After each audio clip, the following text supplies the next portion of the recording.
math subject teacher, and today we will be discussing about variations. Actually, we have four kinds of variations: direct variations, inverse variations, joint variations, and combined variations. But in this video, let's focus first on direct variations. But before proceeding to our main topic, let's read first the objectives. So wherein, at the end of this video lesson, the learners must be able to, first, illustrate or translate situations that involve direct variations. And second, solves problems involving direct variations.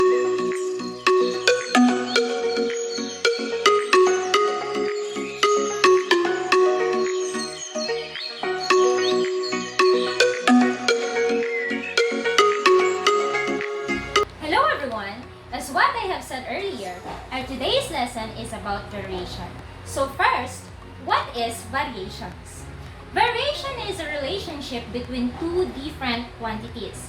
This means na merong relationship ang ating two quantities or ang ating two numbers.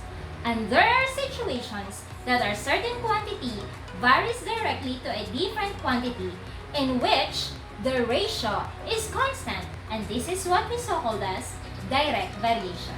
So what is variation? Variation is a relationship between two different quantities, and one of its kind is the direct variation.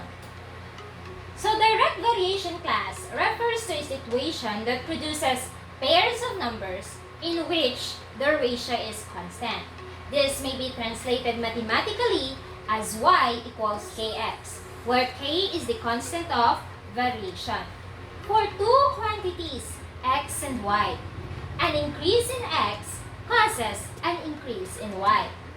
Similarly, a decrease in x causes a decrease in y. We can say that y varies directly as x, or y equals kx.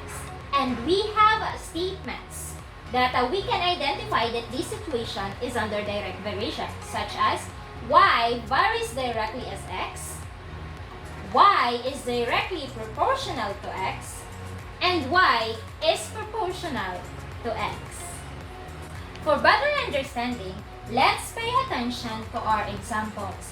This is on how to illustrate or translate statements or situations into mathematical equations using k as the constant of our variation. So examples. We are going to translate statements into mathematical equations using k as the constant of variation. Number 1, we have a varies directly as b. This will be translated mathematically as a equals kb. Number 2, the fare f is referring to your fare, of a passenger is directly proportional to the distance d. D is referring to your distance of his destination. And this statement will be translated mathematically as F equals KB. Third, a person's salary, S, that is referring to your salary, is directly proportional to the number of years, Y, that is referring to your years, that they have spent in school, is translated mathematically as S equals KY. And 4, if P varies directly as the square of Q, note that there is the word square. So how are we going to translate it mathematically? So this statement will be translated mathematically as P equals K times Q squared, since we have here a square that is stated in our statement. Since we're through in translating statements into mathematical equations, let us now apply the things we've learned into solving situational problems. And here are the examples in solving problems involving direct variations. So our problem is here. The stopping distance d of a certain vehicle after the brakes are applied varies directly as the speed s. Now the vehicle traveled at 80 km per hour can stop 3 meters. The question is, how many meters will it take the same vehicle to stop when it is traveling at 110 km per hour. So we have various steps and solutions for this problem. So step 1, we are going to translate the statement into a mathematical sentence. Since our distance varies directly to our speed, we will have a mathematical equation that is d equals ks.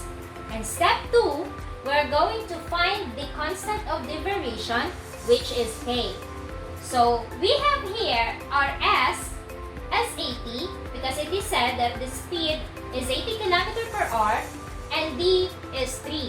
And we're going to substitute the value of our s and d to our mathematical equation.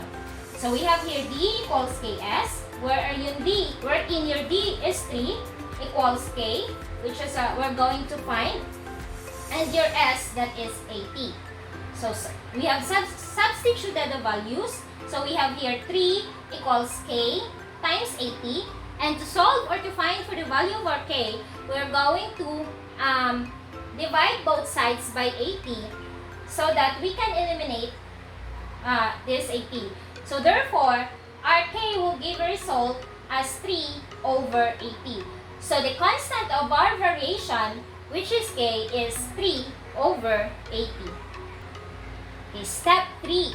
Since we've solved for the value of our k, that is 3 over 80, therefore, we're going to proceed with our step 3. So step 3, we're going to rewrite the equation from step 1 and substitute the value of k found in step 2. So what would that be? So we have here d equals ks, which is our mathematical equation from step 1. So d that is equals to 3 over 80, we are going to multiply it to our new s. So what was our new s in the preceding statements of our problem? So let's proceed with step 4. We're going to use the equation found in step 3 and then the remaining information given in the problem to answer the question asked. So the solution would be, we have here the s still unknown, and it is given here in our step 4 that your s is equal to 110 kilometers per hour. Because the questions have asked, how many meters will the car stop when it travels 110 km per hour? So we have here d, that is equal to our k, which is our k is 3 over 80 times our speed. So that will give a result to d equals 3 over 80 times 110. Multiplying those two, we have here d equals 3 times 110, that is 330 over 80. So dividing 330 to 80, that will give a result to d, our distance, that is equal to 4.125 meters. So therefore, the vehicle will stop at 4.125 meters when it is traveling at 110 kilometers per hour.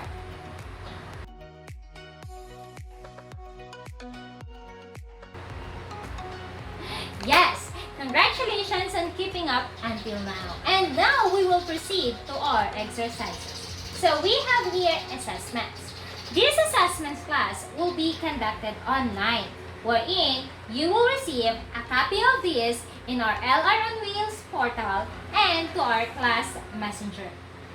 Please don't forget to write your name and also submit it to me on or before Friday. And also class, we must give time to study. Please don't forget to have an advanced study in our next topic. After the direct variation, we will proceed to inverse variation. So please and kindly have an advanced study about that topic. So thank you very much. I hope that you've enjoyed our lessons. I will entertain your questions on our messenger. So don't hesitate to ask me if you have some inquiries regarding the topic that we have just discussed. So thank you very much. God bless everyone. And once again, this is your teacher Lutz, your Math 9 subject teacher. Bye-bye!